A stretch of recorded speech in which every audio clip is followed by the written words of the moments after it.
You can't stream snipe me. Okay?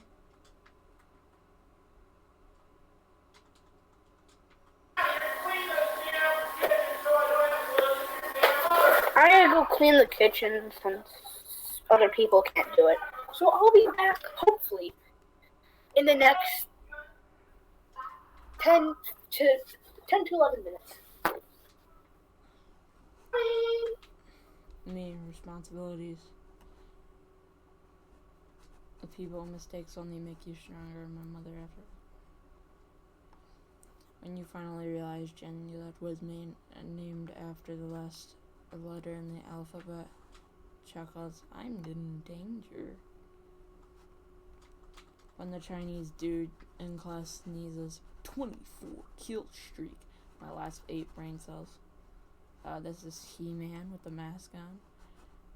2020 is starting to feel like it's run by the heck. That's from Total Dramarama. He's the one that sets up all the traps. There's a breakout in the coronavirus in the world. Why are you traveling to Greenland? Playing players, you wouldn't get it. Lost footage of a kid not using safety Wii strap.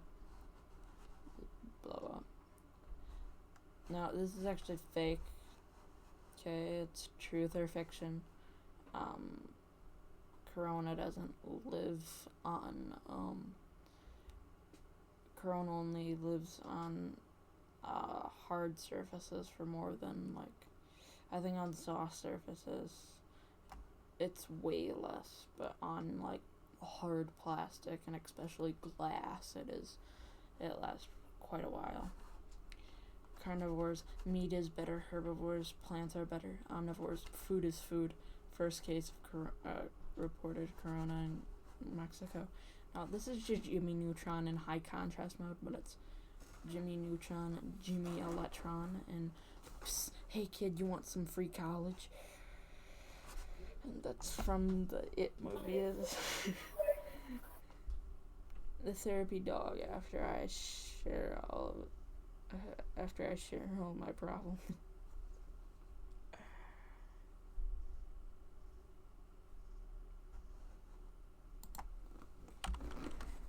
I'm gonna give him a laugh for that.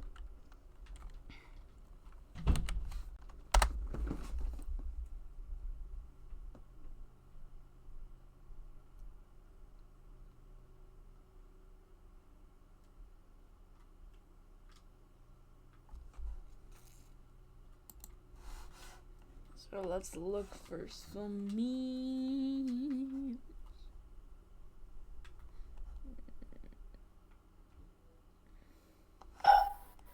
Nah.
Oh, this is great.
Listen up, folks. I'm just gonna get straight to the point real quick here. Frank, you were a mistake.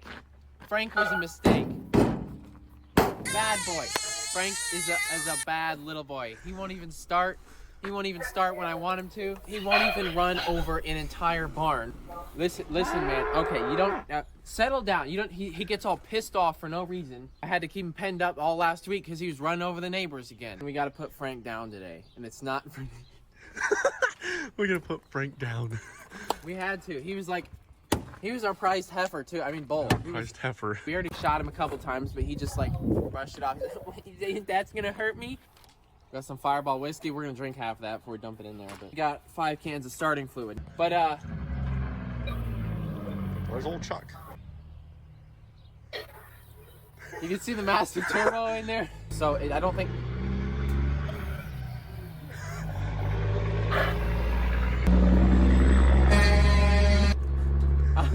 Anyways, this thing is made for low RPMs, like 300 RPMs. It's really hard to rev it up. I've never turned one of these up before, but I think it's this center screw right in the middle. Clayton figured that out for us. So we're gonna turn that pump up as far as it'll go until it just runs away.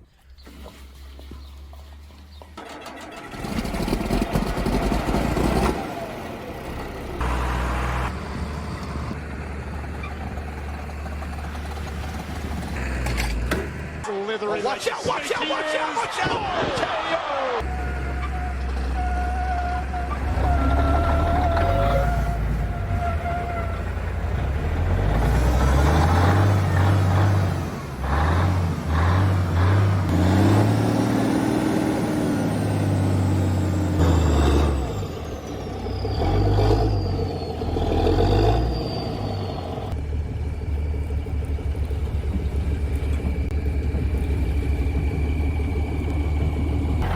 What gear are you in? All the way up.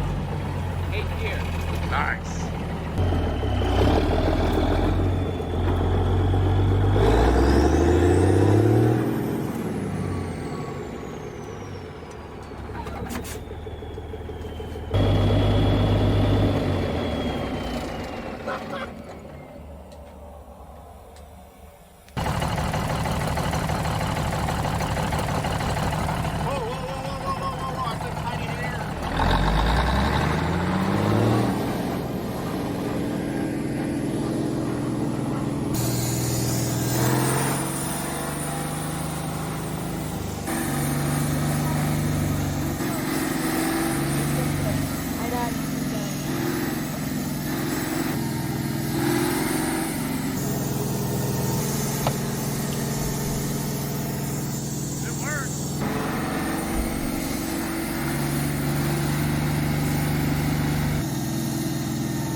That was awesome.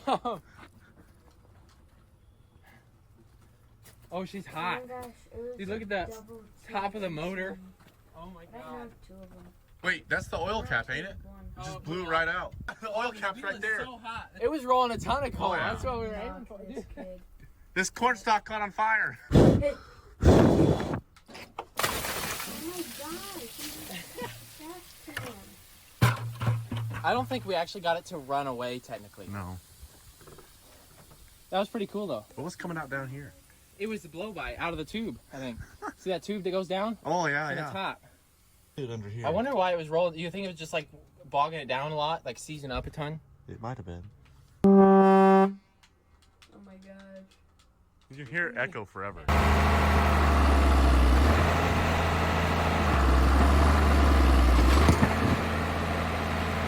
Alrighty, so we got a 9-foot wall here, concrete wall. It's an old barn bank. We're gonna push Frank off this wall here. 10-foot drop with Frank. Here we go. We don't got no tripods. I got one tripod, but I never end up using it. That's pretty solid. Bye-bye, Frank. It was nice knowing you.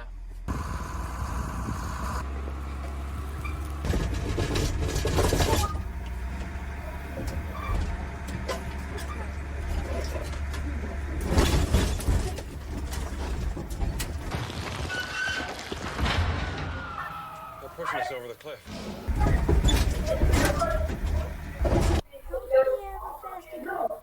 Someone had a shotgun, and guess what? He rapid fired it. Oh my god, Ronnie. Yeah. Like it was Yeah. a machine gun. My new girl is 18, still lying to her dad to see me. 12:30 curfew, we'll be back, believe me. You can measure how I'm feeling just by how she treat me. So all I need is the girls who need me. My new girl is 18, still lying.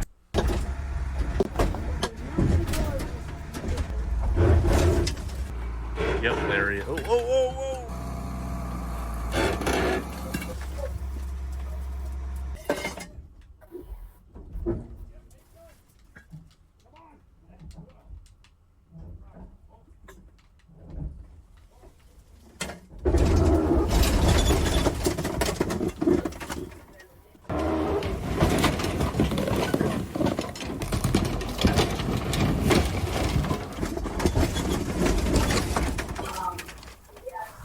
American Ninja Warrior here. This is so hard. Maybe I can.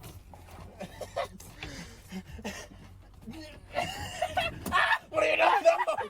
Do not fall! I can't make it! It's like that Jurassic Park where the camper's hanging upside down.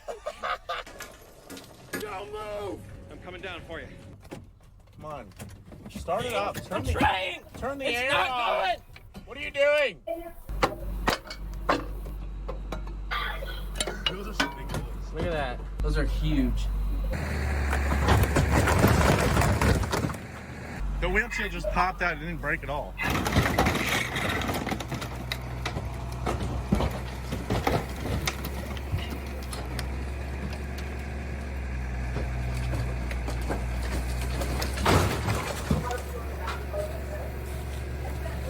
Thought I'd come out here and just say one thing real quick. It might be a good idea, even though I literally don't give a crap what anybody thinks about what I chose to do to Frank. Do y'all think that Frank was really going to be sold to someone to restore it and use it on the road again?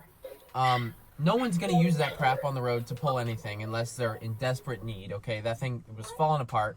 Not everything is a new project. Not everything needs restored. Our neighbor over there has 50 tractors and trucks.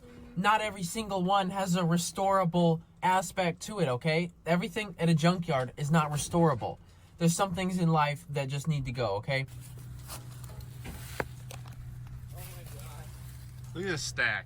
It's like nothing left. It looks just like the red Duramax when he rolled it. The side of the cab is like, no way. What if this just... Opened right up. What? Just my like the God. Duramax, it's like it still works fine. It It still latches, closes. it latches. That's Right what on you the call it. tailgate. Like the Millennium Falcon, the TransStar 2. Pay a mechanic like 30 grand to come out here and just fix everything. Yeah, we just need a little bit to get it running back on the road. Just need some oil Come out here and pan. have them replacing seals and everything. I'm probably gonna put these on the website. I put the keys from all the destroyed trucks on the website. Only just pay shipping, $100 each. Hope you enjoyed it. This is the last time you'll ever see Frank or his little paintless body. His body. This His is the shiny. last. His brushed body. This is the last. This is the last time you're gonna see Frank or his stupid little self. So Thanks for watching, and as always, have a great 3 p.m. You want to keep rolling? Anyone who's a real fan is going to keep watching this part. Yep. It did wheelies really good. It was so heavy in the front. I didn't expect it to do wheelies that good because it was hooked on a 3-point up high. But my grandpa doesn't usually do wheelies in it. Oh wait, he told me not to do wheelies. Crap. You better cut that out. Yeah, I'll cut that part out. Does he watch the videos? We'll figure it out. Yeah, This will be the one. I don't know if Grandpa watches my videos. Someone's gonna tell him though. Yeah, so... Don't worry, nothing. We were really. We'll probably change the oil after this just to make sure. Yeah. And a Probably freeze. it was just because it was hooked on real high. It was pulling less power than it would have earlier, so.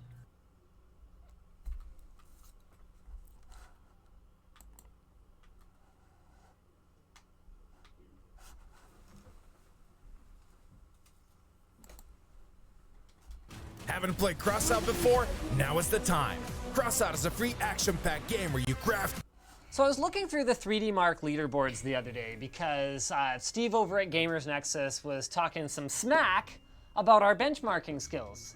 I didn't see it though, I don't watch his videos. As usual, Kingpin from EVGA is way up at the top holding the record in 3D Mark, Time Spy, Extreme and all that stuff. But when I looked a little closer, I saw, what's this? He's only using a 7980XE 18-core processor with 4 GTX 1080 Ti graphics cards. And I thought, this is my opportunity. My one shot, my mom's spaghetti. I can't beat him with liquid nitrogen cooling and like sawed off graphics cards with custom power delivery boards soldered to the back of them. But what I do have is better hardware than that. So my plan is to use 56 CPU cores in our ASUS C621E Sage WS and four of NVIDIA's Quadro GV100s, which cost a whopping $9,000 each. Oh. And today's video is brought to you by Thermaltake. Thermaltake's level 20 cases feature radiator mounting for water cooling. In the video it is. Are you not entertained? I'm gonna throw in a quick spoiler alert here. My dastardly plan to troll you guys with this setup didn't work out, but it's still worth going through the process because it is a pretty unreal rig. So problem number 1, SLI support for gaming on Quadros. The GV100, with its high-speed HBM2 memory and massive 5,376 CUDA cores, should be a little faster than a Titan V, which is faster than a GTX 1080 Ti or Titan XP, right out of the box. So even though I can't liquid nitrogen cool these things, I should be able to make up a lot of the difference in just outright faster hardware.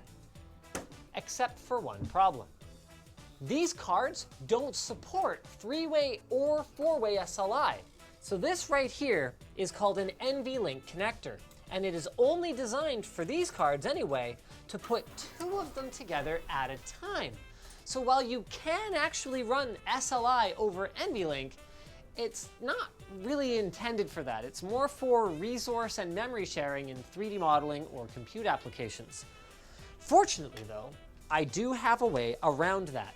So this is a Quadro Sync 2 board, and you'll probably recognize it if you've watched one of our many K, like 16K gaming videos, where we've used it to game on an array of as many as 16 monitors at once. Now, this thing's purpose is primarily video display walls, like giant digital signage deployments, for example, to keep the monitors from getting out of sync, which would cause weird tearing issues.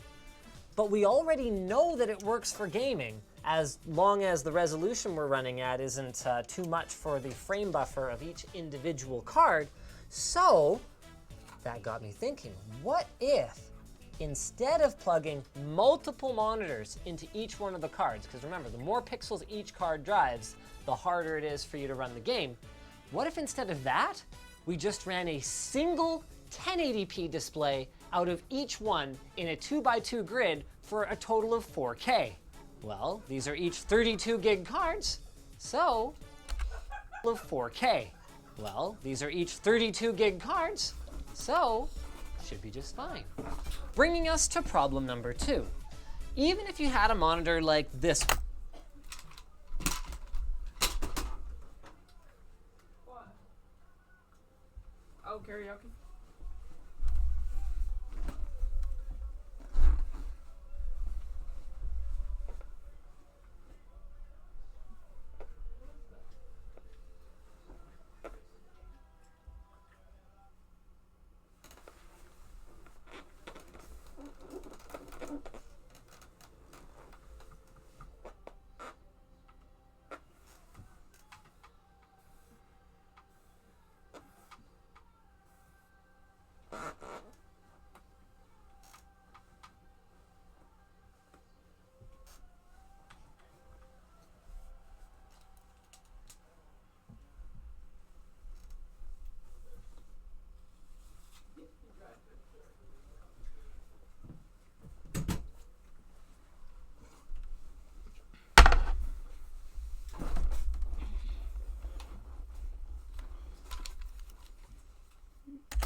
one, it's 1080p, it's got super thin bezels, it's inexpensive, you still have a problem.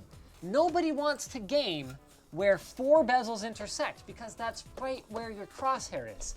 This was by far my favorite part of my idea for this video and what prompted me to go ahead with it. Now I had intended, like I said, to troll you guys with some unbelievable benchmarks, with like a test bench under a sheet or something to make you guys think that I had RTX cards early or something, but you'd never buy that if I had 4 of these monitors on an ARM like we did back when we did our first 8K gaming setup. So, what if we used LG's 43UD79? It's 43 inches, 4K, and thanks to its 4 separate inputs, it could be split into quadrants. So, let's get it set up, shall we? One thing I should do while we're setting this up is give a massive shout out to Benny over at Memex, who did a personal favor hooking me up very last minute with one of these guys, actually 2 of them. DisplayPort to HDMI 2.0 active adapters. The active part's important because, well, for one thing, these Quadros don't have HDMI, so you have to run DisplayPort, and we've only got 2 DisplayPort inputs on this monitor, only one of which is actually usable because it's a Type-C, and you can't adapt this to that. There are cables, but they are directional cables. They don't go both ways. The QuadroSync 2 card here only works if every one of these cards is hooked up to the same type of display. The card has to think it's DisplayPort, so that's why the active signal adapter is important. So every card thinks it's hooked up to DisplayPort. Just the amount of like hassle that I went through to get this thing working. Just, you know, but it was totally worth it, sort of. Here's an example of one of those directional cables. They only go from a Type-C output, like on your laptop or something, to a DisplayPort monitor. They don't go the other way. Oh, it totally makes sense. It's just not something that I thought about when this video was in the early conceptualization stages.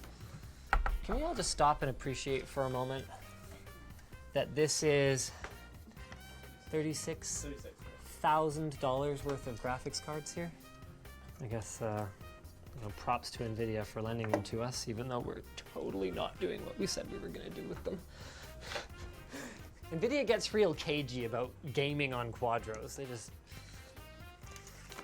don't like people talking about it. Okay, so HDMI 4, HDMI 3, that's what I want. Boom. Yeah. Boom.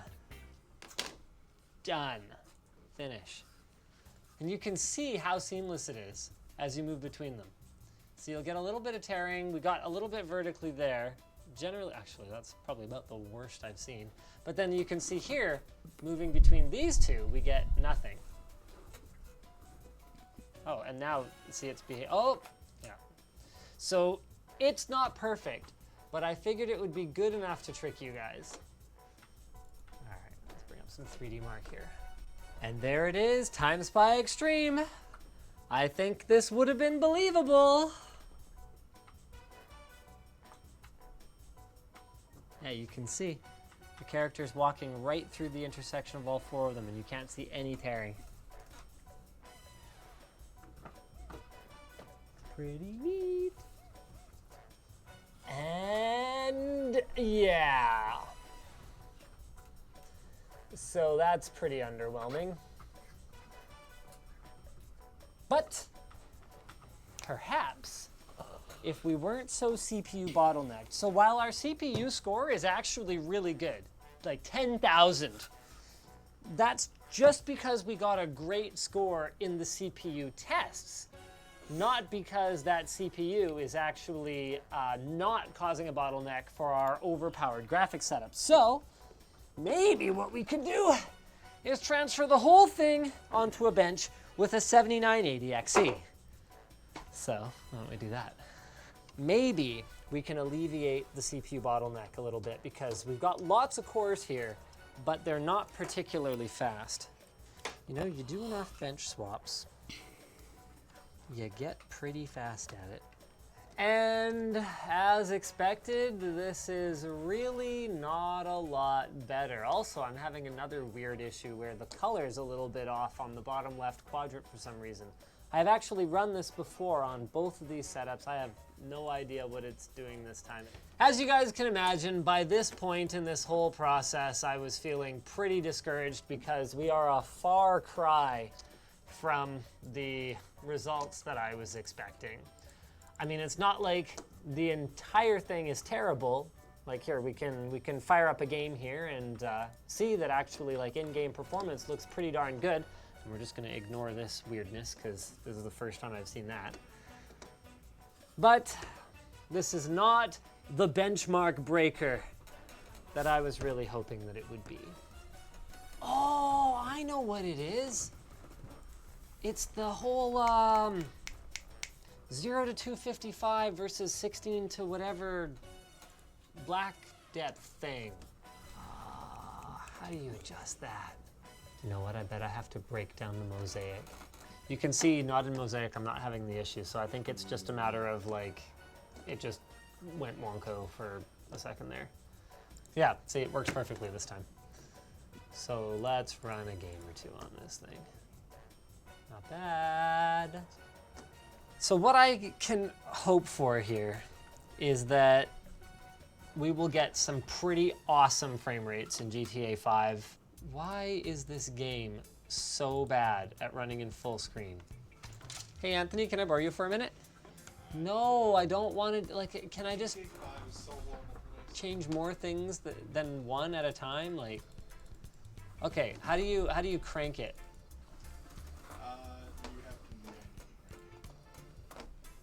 Should we crank all the settings first before resetting them? We can't. You can't. If you reset it, then you say no. So the good news is, throughout the process of getting all of our GTA 5 settings cranked, this tearing line down the middle is gone, so that's pretty cool. Now we can see if our 4K performance is impressive, because we have got this thing dialed in to hurt anything other than a godly graphics card setup. Why is that off? Did it even, oh, it did. It registered everything else, just not the MSAA, so that's neat. Multiple reboots later, we've got all that on. Yes, I want to keep the new settings. Yes, yes, yes. And then we should be able to do extended shadow distances now. Now let's find out if in a situation where we're not quite so CPU bottlenecked, this thing can knock our socks off. Anthony, are you ready? Am I ready? Yeah. Are you ready? Are you ready? Are you ready? I'm ready. I'm ready. It's loading still. So what would you expect? I would say this will do like 90. You think so? Yeah. Yeah, He's that's stuttering. It's suffering. So I still maintain this was a pretty cool idea. Perhaps works in GTA 5, DX11, yeah. Yes. Let's just throw it on here. Okay. So how impressed are you for $36,000? Not very. All right, let's see what it's actually running at here. Yeah, no, it's just only running at like 30 FPS. Okay, what is a Peltzer V8 something or other? Oh, 15 FPS. Oh, okay. Well, I mean, that was clearly the frame rate drops. This is very realistic car physics we've got going on here. Are you saying you don't ride your car along walls? I'm saying that they probably wanted this car in their pool, and I'm doing them a favor. So basically, between the amount of GPU horsepower we have and the difficulty of synchronizing them and managing resources between them, there are many, many bottlenecks that prevent this theoretically cool setup from actually performing well in the real world. Speaking of performing well in the real world, Corsair's Cherry MX Red or Cherry MX High.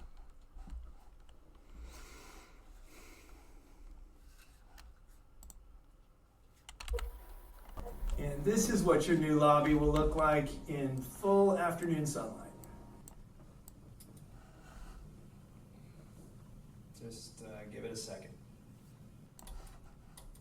Intel keeps very careful track of its internal engineering samples, going to great lengths to ensure that if they leave the lab, it is in pieces so small that they could never be reassembled again. So the first question we need to answer is, how did we get our hands on this thing? eBay, obviously. What can't you buy on eBay?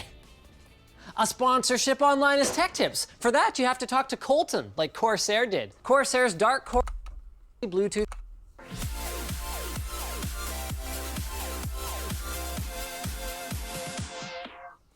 So the seller turned out to have been a contractor at Intel a few years ago who, in the middle of a 6th floor renovation, went dumpster diving through the boxes full of junk that was destined for the e-waste pile. Apparently it was a treasure trove of press samples, laptops, and this GPU-looking thing that was noteworthy for being blue instead of green or red. You see, by that point, Project Larrabee, this, sort of, had been canceled for years, and how many years depends on which cancellation you're going by. So talking to Tom Forsyth, who was one of the key team members, he figures they got canceled anywhere from 4 to 5 times, and remembers getting these weird memos. Yeah, you guys are gonna see some headlines. It's just a thing. None of you are laid off, just keep on working. BT Dubs, you've been rebranded Xeon Phi, thanks, bye. So, what is this thing? That's actually a somewhat complicated question, but because it's got a DVI port, not to mention DisplayPort and HDMI soldered onto it, it is technically an engineering sample board for Intel's first, and to date, only dedicated graphics card. Now, most people who follow the mainstream tech press believe that Project Larrabee was an abject failure. But as is so often the case, the truth is actually stranger than fiction. Not only was it a success, but it powered TH2, which was the world's most powerful supercomputer for over 2 years, and 10 years later, you can actually still buy its descendants, either in socketed form, as we reviewed just last year, or on Amazon for a cool 1,500 greenbacks. So, as it turns out, the goal of the program never was actually to create a gaming GPU. That was just a workload that was already fairly well understood at the time, because you gotta remember, back in the mid-2000s, the idea of using a GPU as a general purpose computing unit was just emerging.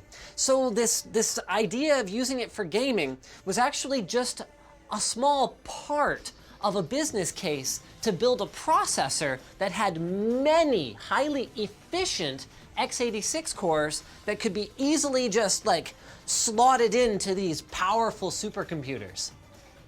But that doesn't mean that it couldn't have been used for gaming. In fact, by the time they wound down the units that were working on graphics, they had about 300 of the top selling games on Steam running on the thing with a card just like this one as the only GPU in the system. And the way this whole thing worked is incredible. Now, a normal graphics card, or GPU rather, uses a lot of fixed function hardware. So if you told it, okay, look, I don't need shaders. Just draw a ton of tiny lines with really nice anti-aliasing. So that's pretty much CAD in a nutshell. It would use only a fraction of its hardware.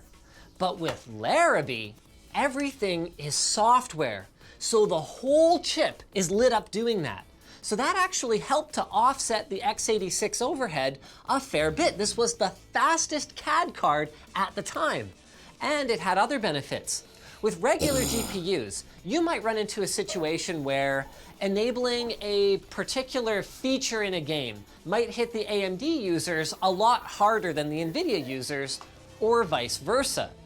So during development, AMD and NVIDIA, they both have to actually guess as best they can what the next couple of years of games will demand, and then try to look into their crystal ball and build their hardware around that.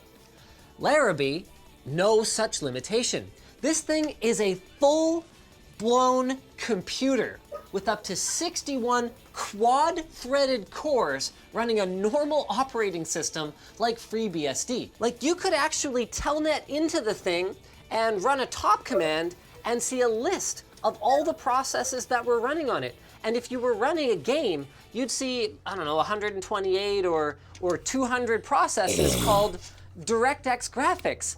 And you could do that while the thing was working. So if you wanted, you could cordon off some of the cores and use them for something else, or you could just YOLO it and throw another workload into the mix and then just let the processor manage itself. The only non-programmable hardware on this puppy is the texture unit, which takes very simple commands. I mean, wrap your brain around this. The thing that I'm looking at right here is Intel's first ever DirectX 11 GPU, even though it was built before DirectX 11. So this was possible because all of those graphics card features that are normally running in hardware are just running in software. So you could actually update it to DirectX 11 or DirectX 12 with a driver update. Now, there are some caveats here. I mean, there's a reason that the thing never made it into a computer near you. It wasn't as efficient as a dedicated graphics card for a lot of things. So it only got about a quarter of the performance in games as a comparably power-consuming card from AMD or NVIDIA at the time. But it was really good at certain graphics workloads for a number of reasons. And, I mean, if you think about it, and you look at how far off they were, considering that they were effectively emulating dedicated hardware, it's damn impressive. So, what happened? Well, management happened. Intel at its core, is a hardware company. So they wanted all the features completed so they could either ship this thing or can it. Because in the hardware world, making up a 4 times difference in performance is impossible, and you might as well just pull the plug. But the team wanted to work on performance optimization instead, because in the software world, it's not unheard of to go from like 2 pixels showing up on a screen and dog slow to 100 times faster in a week if you have a breakthrough. And it got to the point where they had to have separate teams for performance and for features to get management off their backs. So the performance team actually got Quake running, like really fast. But then they found out that Quake was this weird edge case and the architecture would have to be completely redone. I mean, to give you guys some idea of the dysfunction, at one point, there were 3 to 4 software teams with different ideas and working on different rendering architectures. But depending who you ask, the continued development would have been worth it. I mean, imagine this. Instead of turning anti-aliasing on for an entire scene, imagine if a game developer could say, well, you know what? This sky is not important to be anti-aliased. Why don't we just focus all of our AA on, you know, these characters here or this foliage there? Or how about this? Like, oh crap, that texture wasn't loaded. You know what? Let's just procedurally generate a placeholder. Boom. Arguably the stupidest decision that was made was to make the Larrabee graphics team and the Gen graphics team, which is what Intel calls its integrated graphics internally, compete together for the same budget and then like make internal presentations arguing about why their approach was good in the future and the other group's was bad and not the future, because they were both perfectly suitable for what they were doing. Larrabee was never going to be a 5-watt part that you could bake right into a CPU, and a 200-watt PCI Express part was nowhere on the roadmap for Gen. So, what I've got here, come on, is not Knight's Ferry. That was the first Larrabee revision that had some deal-breaking bugs. Apparently the saying in the hardware industry is, always plan to make a prototype, since you'll end up making one anyway. So this is Knight's Corner, and probably has anywhere from 6 to 16 gigs of RAM and up to 62 cores, depending on how many of them had some manufacturing flaws. Should we fire it up? I mean, come on. I wasn't not gonna do that at this point. I spent like $400 on this thing off of eBay. I've got no drivers for it, so it's actually, this is the first time I've turned it on, so it is very possible that it won't manage to display anything, even in 2D, but I definitely have to try. By the way, if anyone out there has the secret sauce drivers or has access to the secret sauce drivers that would make this run games, please hit me up. I mean, assuming that it even works, which we don't know yet. I actually haven't tried this. I wanted to save the suspense for the video. This is like far more postcodes than I'm accustomed to seeing. But it hasn't stopped, and it hasn't like rebooted. We've got some kind of LED on here. It looks like it's stalled on D6, but I don't know what that is. Now, when I talked to Tom, he did specifically mention it's got DVI soldered to it. Now, I don't know if that's because DVI was the most relevant output at the time, so that's like what they used internally, or if the DisplayPort and HDMI were just dummies and DVI was the only thing that actually worked. So, take two, I'm gonna run and grab a DVI monitor and gonna try this again. Like, I kind of wonder about, you know, what its PCIe, I mean, would that be even Gen 2 at that point? Like 2007, 2009? I wonder about compatibility with a new board and stuff like that. You know what, I don't think it's gonna boot. Well, that's pretty disappointing. I thought I might be onto something with the whole DVI thing. I'm gonna try one other slot just to, I think there's only one other one out in the wild, and some like Russian collector of like weird hardware has it. Oh, yeah? Yeah. Not you, a different one. Okay, sometimes it hangs on 79 for a bit and then this thing boots. So that might have been a good sign. No, that's D6 again. I think it's not going anywhere. Well, that was disappointing, but I'm gonna let it keep trying while I tell you guys about Mastrop. Their PC 37X from the same stereo on dollars. So what to do, but if it was awesome, get subscribed, hit that like button. You can especially hit that like button if you want to make me feel better about how disappointed I feel right now. Or you can check out the link to where to buy the stuff we featured Want to quit your day job? Become a pro streamer. Want to become a pro streamer? Get your panels, overlays, banners, emotes, and more at the Fiverr Twitch store. PC gaming hardware is expensive, right? Core i7 Extreme Edition, $1,600. 2 terabyte 960 Pro NVMe drive, $1,300. 2 GTX Titan XPPs. We got $2,400. You add 128 gigs of RAM, as well as a top-of-the-line motherboard, and yeah, that'll be $6,800, please. Now, to be clear, I'm not complaining. This is a spectacularly first world problem. But pro video production gear is on a whole freaking other level. Let me put it in perspective. This one PCI Express card costs as much as all that stuff I just listed combined. All of it. This is the Red Rocket X, a state-of-the-art creation tool and simultaneously a relic of a bygone era. A $7,000 co-processor card. Welcome to holy shit.